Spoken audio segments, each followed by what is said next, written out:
Менің каналыма қош келдіңіздер. Бүгінгі видеода көретіндеріңіз бауырдың пісіру құпия әдісімен бөлісетін боламын. Менде біздегі үйдегі соғымның сиырдың бауыры. Бұл өзіміздің соғымнан қалған бауыр. Енді бұл бауырды бірінші сыртындағы пленкасын алып тастаймыз. Бұның пленкасын бауырымыздың осылай бар жерінен пленкасын алып тастаймыз. Қазір барлығымыздың соғымнан қалған үйде бауырымыз бар шығар.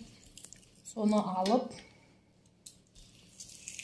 осындай әдіспен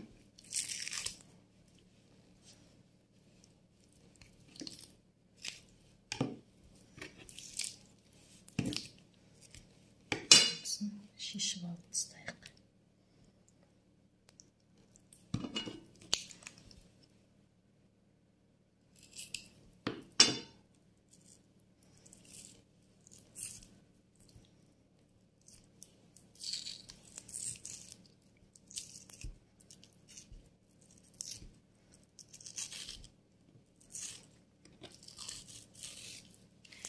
Бауырды негізі өте пайдалы, кімнің адамда қан аз кезінде де қуырып үнемі жеу керек.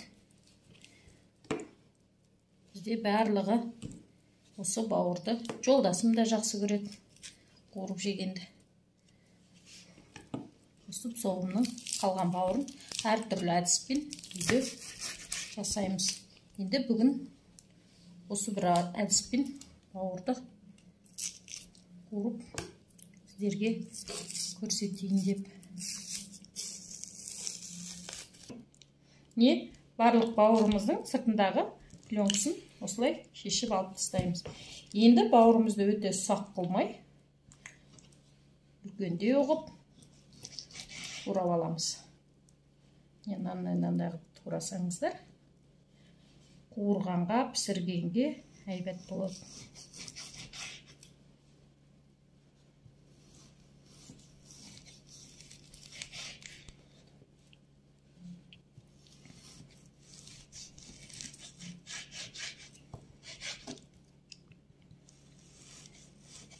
Көбірек жасасаңыздар, көбірек қып алып істеуге болады. Мына жерде менде бір 500-600 грамның бауыры тұр.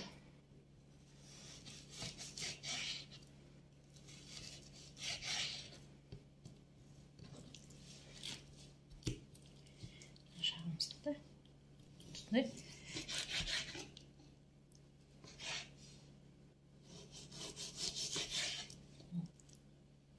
Осындай турап шығамыз. Өте ұсақ қылмаңыздар, қазір қуырғанымыз әдемі болады. Бұл бауырды қуырғанда тура дәмі шашлықтың дәміне келеді.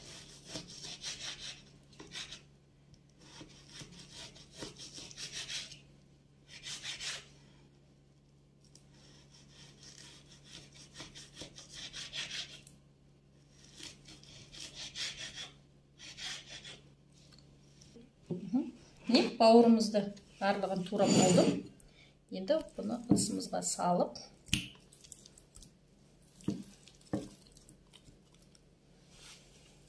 енді осы бауырдың үстіне бұл жердегі бір құпия әдісіміз ас соды. Бұл енді ас соды өте зиян деп ойламаймын. Себебі нан илегенде де, пісірғанда да көп затқа осы ас содыны қолданып жатамыз. Бұл ас содының бір несі бұған саған? Бүйрегінің жұмсақ әрі көтеріліп пысатын болады. Енді осыны жақсылап, осы содыға, пищевой содыға бар ас содымызға жақсылап араластырып аламыз. Бұл еще дәмі де кетіп қалады. Осы ас содыны қоссаңыздар, бауырымыздың дәмі де, иісі де болмайды. Кейбір балалар Бізде қанның иісі шығады деп жемей қояды. Сонда мен ас содын салса, онда иісі де кетіп қалады. Енді осыны жақсылап араластырып, барлығын. Осыны 20-30 минутқа қойып қоямыз бауырымызды. Енді мына бауырымыз болды. 20 минут тұрды. Енді осы бауырымызды сұп-сұқ суға қайта-қайта жуып аламыз.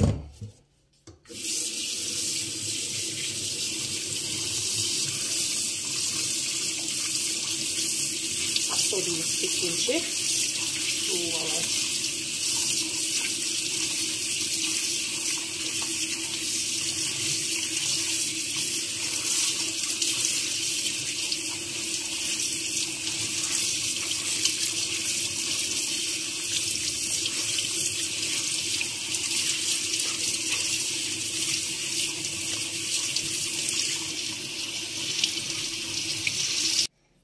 Бауырымызды әбден суын ағызып, суы жоқ. Енді осы бауырымызға бір кішкене қасық тұз салып жібереміз. Тұзымызды салайық. Мына жерде қара бұрыш, мөлшерлеп қара бұрышымызды саламыз. Енді осы бауырға 2 қасық ұн саламыз. 2 ас қасық ұнымызды салып аламыз. Енді осыны жақсылап араластырамыз.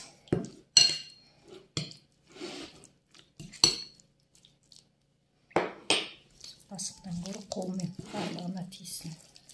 Мен араластырған ыңғайлы сияқты. Стоп, барлығын ұнымызға араластырып алайық.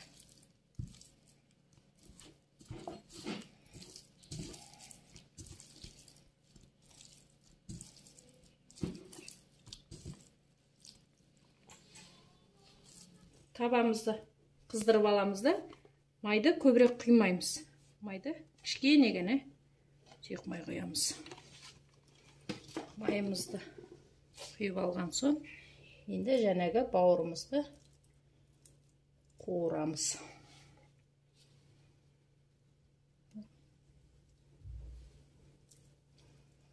Бауырымызды қуыра бастайық.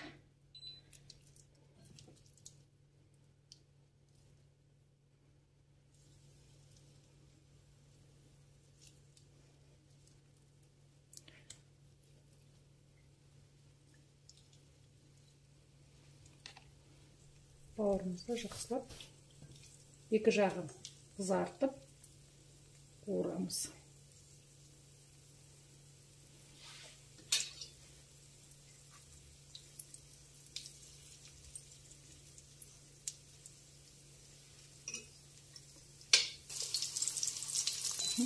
Енді мына жағы қуырылса, екінші жағын аударып аламыз.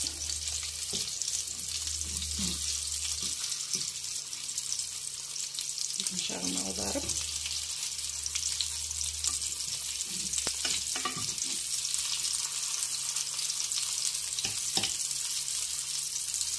бір 2-3 минуттан қуырып отырыңыз.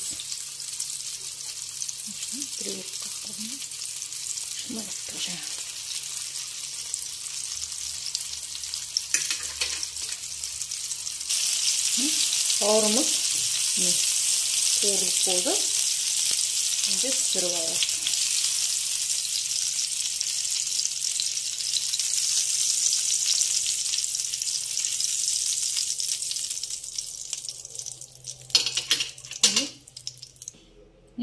Бауырымызды қуырып, бауырымызды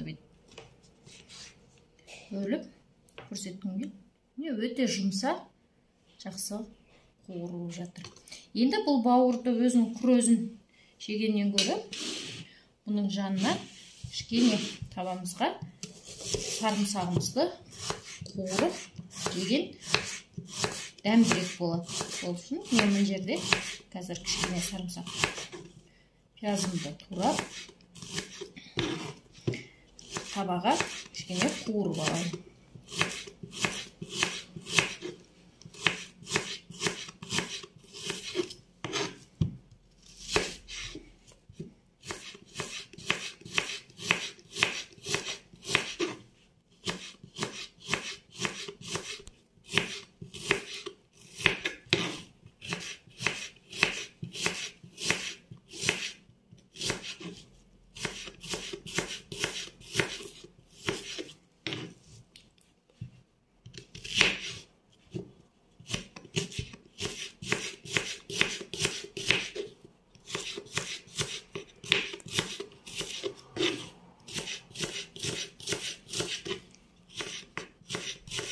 Şimdi осы туралған сарымсағымызды қуырып алайық. Табамызды қыздырып, кішкене май құйып жіберейік. Сол майдың үстіне қазір сарымсағымызды қуырамыз. Сарымсағымызды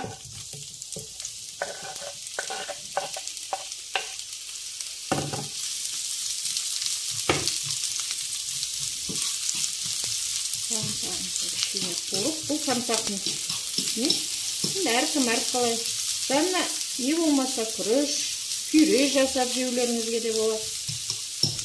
Менің жолдасыма осылай бауырдың үстіне сарымсақ салып берсек жақсы көреді. Содан мына пиязды табаға қуырып жатыр. Осының ішіне кішкене қара бұрыш пен тұзды енді өздеріңіз дәміне қарай саласыздар. Жақсылап пиязымызды қуырып аламыз.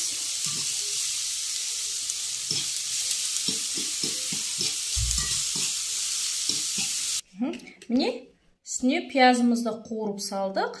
Бауырымыз не жұп-жұмсақ, дәмді, әдемі болып шықты.